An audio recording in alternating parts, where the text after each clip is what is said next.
ये आजाद हिंदुस्तान में डेमोक्रेसी नहीं है। हम सब ने पढ़ा है कि भारत को आजादी अहिंसा से ही मिली है। ये वो कहानी नहीं है। हाँ जी, तो क्या हाल है?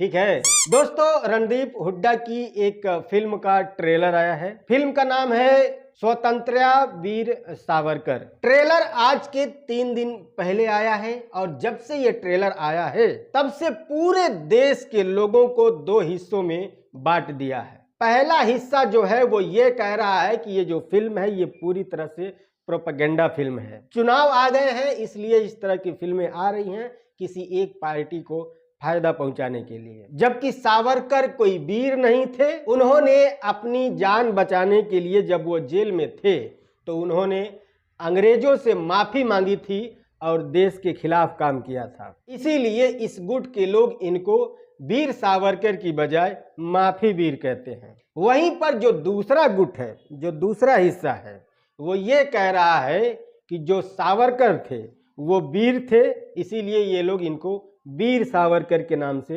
पुकारते हैं। इनका कहना यह है कि देश की आज़ादी के लड़ाई में वीर सावरकर का एक बहुत बड़ा रोल है। उनको काला पानी की सजा हुई थी जो कि देश के आज़ादी के लिए लड़ने की वजह से ही हुई थी। और उनका जो इतिहास है वो कांग्रेस ने सही ढंग से लोगों को पढ़ने नहीं दिया, या स्कूलों में इनके ऊपर की जो किताबें थी जो लिखी हुई थी इनके इतिहास के बारे में, उन किताबों को पास ही नहीं किया गया। बच्चों को इतिहास जानने का मौका ही नहीं मिला। कुल मिलाकर के ये जो बहस है ये आज से नहीं है, जब से देश आजाद हुआ है तब से इस पर इसी तरह की बहस होती है। और जो लोग इस टाइप की बहस करते हैं उनका अगर आप बैकग्राउंड चेक करेंगे तो वो किसी न किसी तरह से, वो किसी न किसी पार्टी से, पॉलिटिकल पार्टी से जुड़े हुए मिलेंगे। तो सब अपनी अपनी पार्टी की सहूलियत के हिसाब से ही बयान देते हैं और आपस में लड़ते भी हैं। बाकी हमारा इन दोनों से घंटा कोई लेना देना नहीं है, क्योंकि हमने इतिहास पढ़ा ही नहीं है और ना ही हम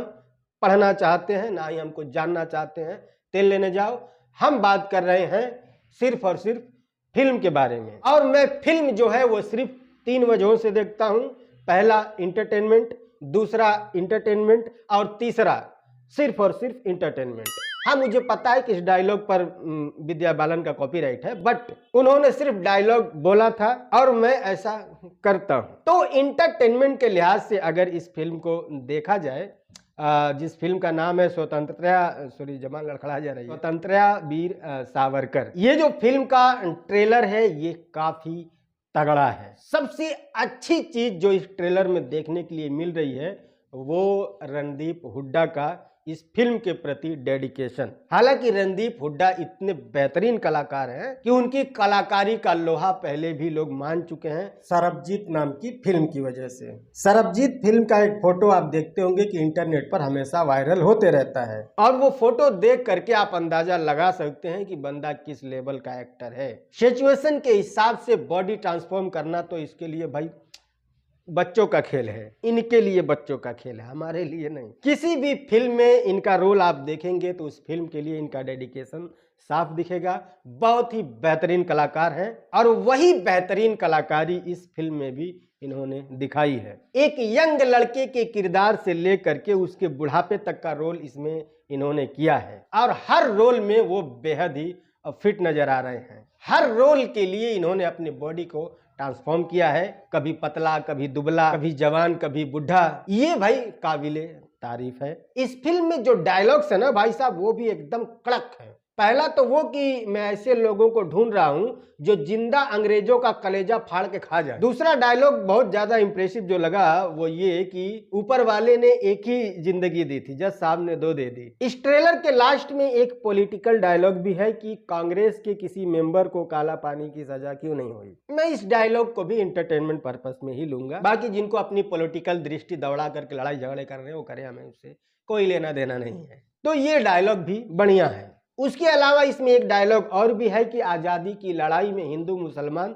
दोनों एक होकर लड़े थे, क्योंकि देश धर्म से ऊपर होता है। सबसे बेस्ट डायलॉग इस फिल्म का मुझे यही लगा, क्योंकि देश धर्म से ऊपर होता है। बहुत सारे स्वतंत्रता सेनानी और बहुत सारे पॉलिटिशियन को भी इस ट्रेलर में दिखाया गया है, उनका क्या और कैसा रोल होगा वो तो फिल्म देखकर ही समझ में आएगा। बाकी फिल्म पॉलिटिकल है या प्रोपेगेंडा है उससे मेरा कोई लेना देना नहीं है। ट्रेलर भाई बढ़िया है और उम्मीद है फिल्म भी अच्छी होगी। 22 मार्च को इसका रिलीज डेट है, आने दो फिर देखते हैं कि क्या प्रोपेगेंडा है या फिर क्या पॉलिटिकल है, क्या सच है क्या बकवास है, सब पता चल जाएगा, है ना। फिलहाल आज के लिए इतना ही। वीडियो पसंद आए तो लाइक करना, पसंद नहीं आए तो डिसलाइक भी कर सकते हो। मिलते हैं अगली वीडियो में, तब तक के लिए बाय।